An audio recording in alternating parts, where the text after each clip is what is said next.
Okay, I want to help you understand where I think we're headed on this thing. You saw the imbalance in the fuel trims from side to side. You saw that we had, this was the bank, this is the passenger side bank, by the way. Passenger side, driver's side. And here's our throttle body, and I just kind of drew a quick little image of our throttle body there with the air ducting coming in from the mass airflow sensor. Get you an idea of the proximity of the engine that we're looking at here. And so I've got cylinders 2, 4, 6, 8 on this side. Remember, those were the ones that were misfiring. And on that side, of course, I got the odd ones, 1 through 5, 7. If you recall, this bank over here had negative fuel trims. This bank over here had positive fuel trims. Okay, this is a big clue.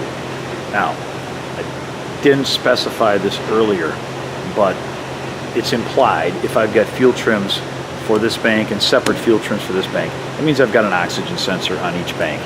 And by the way, I also have a catalytic converter in each bank. And that's, I guess that's implied because I am suspecting, now maybe I didn't say it already, so maybe it's not implied yet, but I'm suspecting I have a restricted catalytic converter on this side of the engine. That's what I'm suspecting. And I want you to understand why I think that's what's going on.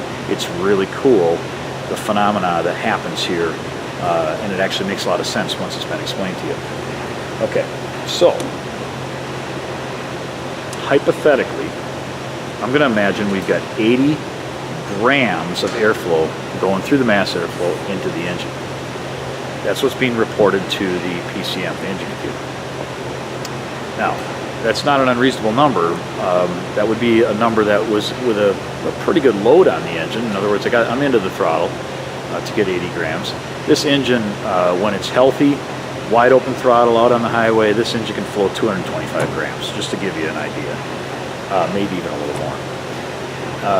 At idle, this thing will only be flowing 5-6 grams at warm idle.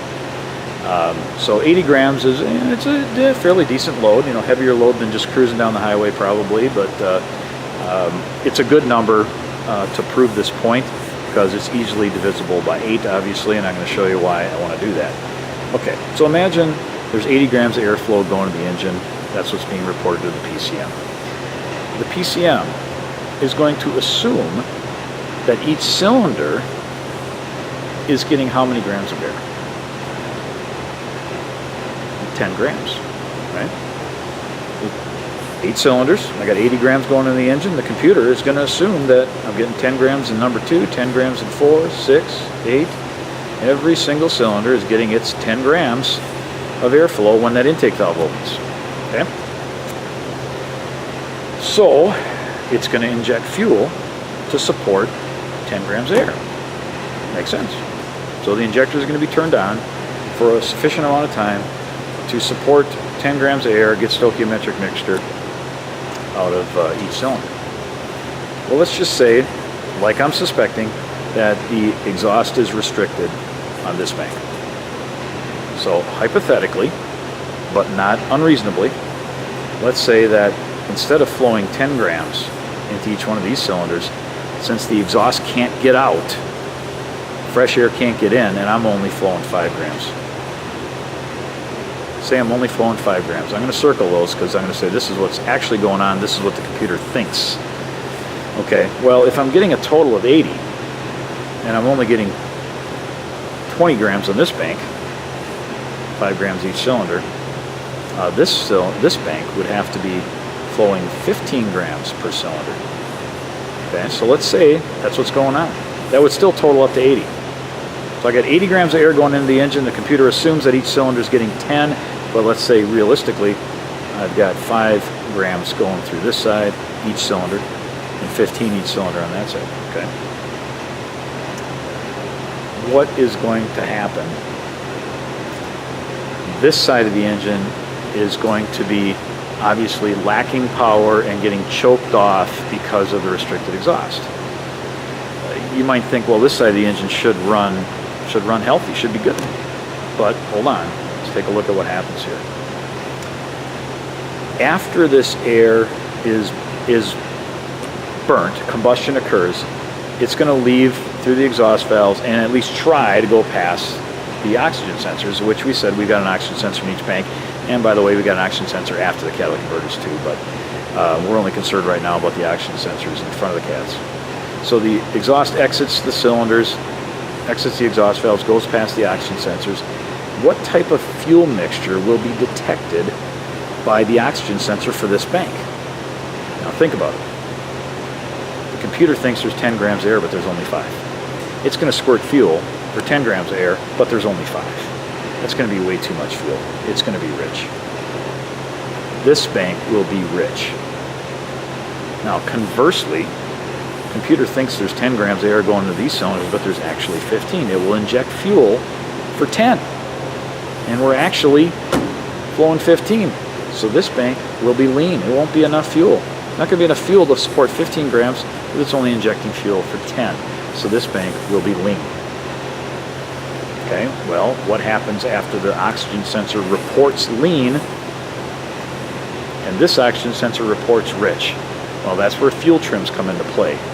The PCM will respond to a lean mixture by adding more fuel, and our fuel trims will go positive on this bank.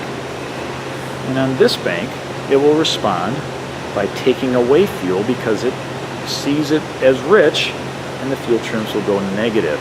So we end up with this opposite fuel trim from bank to bank, this skewed fuel trim from bank to bank.